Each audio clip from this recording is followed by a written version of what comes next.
David Suzuki studied fruit flies to earn his PhD in genetics, but shot to international prominence as a science writer and broadcaster through his acclaimed television documentaries. Today, he's just as well known as an environmental activist, and he's visiting Australia to warn that what he calls the barbarians have breached the gates. He says politicians and corporate executives are sidelining science to set us on a collision course with the environment that threatens human survival. Wherever David Suzuki travels, he draws a crowd of eager supporters. Tonight, we've invited some of his critics to join the audience and ask some challenging questions. Well, our first question tonight comes from Bill Koutalianos.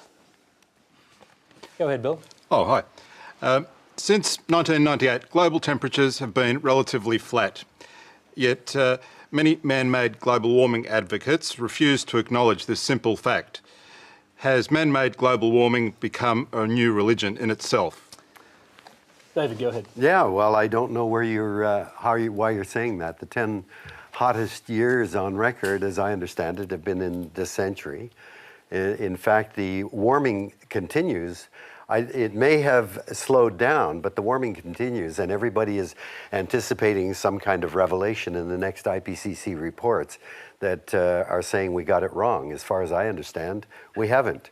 So where are you getting your information? I'm not a climatologist. I wait for the climatologists to tell us what they're thinking. Well, you want to respond to that, Bill? Sure, yeah. UAH, RSS, HADCRUT, GIS data shows a 17-year flat trend, which suggests there may be something wrong with the CO2 warming theory. Yeah. What is the reference? I don't... Well, they're the main data sets that IPCC use. UAH, University of Alabama, Huntsville, GIS, Goddard Institute of Space Science, HADCRUT, I don't know what that stands for, HADCRUT, and RSS, Remote Sensing Something.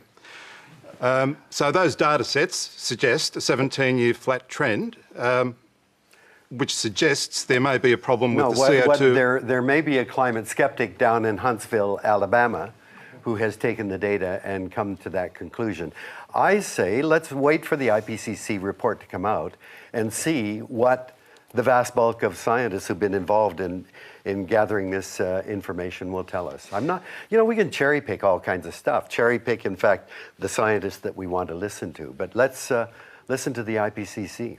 David, this is one of the most frequently asked questions or claims made by climate skeptics. The global temperatures spiked in 1998 and since then they've plateaued, even though they remained at very high levels, as you said, over the 10 years. Yeah. It is a problem, isn't it, explaining that for scientists? Well, what's the problem? I mean, they're concluding still that the problem is it didn't actually get warmer when people expected it to.